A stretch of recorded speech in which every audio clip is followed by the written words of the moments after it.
नमस्कार मंडळी, मी केतकी. तर आज आम्ही निघालो होतो दर्शनाला. हा असा होता आमच्या रूमचा व्ह्यू.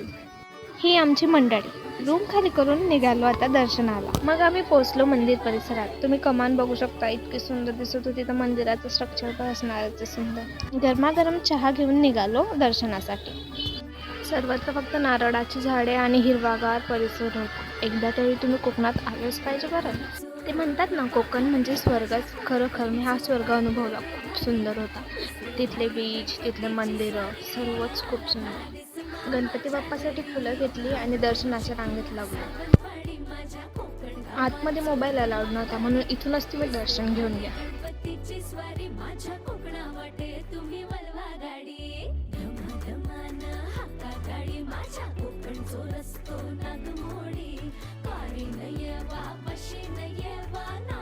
मंदिरातून प्रसाद घेतला आणि निघालो बीचवर. आम्ही बीचवर मस्त कॅमेल राईड केली सर्वांनी. भीती तर खूप वाटत होती, पण मजा पण तेवढीच आली. तुम्ही बघू शकता, माझे पप्पा, मावशी, काका, आम्ही सर्वांनी कॅमेल राईड केली होती.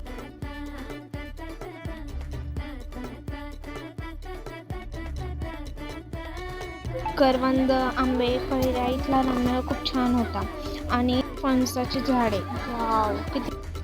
मग आम्ही नाश्ता केला, चहा घेतली आणि कपडे चेंज केले आणि निघालो पुढच्या डेस्टिनेशनला. हा होता आमचा लुक. पुढचं लोकेशन होतं मॅजिक गार्डन. खूप छान होतं बरं. इथे आम्हाला खूप सारे आंबे सापडले, ते पण हापूस आंबे होते. तिकीट घेतलं. त्या तिकीटमध्ये आम्हाला खूप सारे ॲडव्हेंचर्स आणि गेम्स होते. ही होती आमची टीम. कमांडो सज्ज होऊन निघाले पुढच्या ॲडव्हेंचर्ससाठी.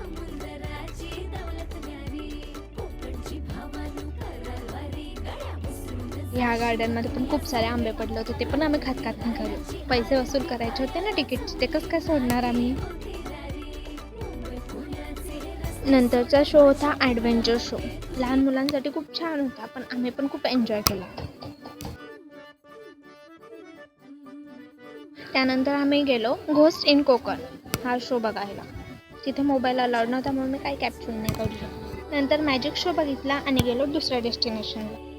मग आम्ही गेलो प्राचीन कोकणला. इथे आम्ही फ्रेश कोकण सरबत पिलं. खूप छान होती चव, आंबट आणि थोडी तुरट होती. आणि तिकीट काढून निघालो प्राचीन कोकण बघायला. इथे कोकणातली आणि महाराष्ट्रातली प्राचीन संस्कृती दाखवली. आणि त्यानंतर आमचं आणि तुमचं फेवरेट डेस्टिनेशन होतं म्हणजे बीचवर आम्ही खूप मस्ती केली. हे होतं आरेवारे बीच. या बीचवर ॲडव्हेंचर राईड्स आणि झिपलाईनसुद्धा होती, पण आम्ही यातलं काहीच नाही ट्राय केलं, कारण की ते खूप डेंजरस होतं. तर असा होता माझा कोकणातला दुसरा दिवस. तर भेटूया आता नेक्स्ट व्लॉगमध्ये. Stay tune.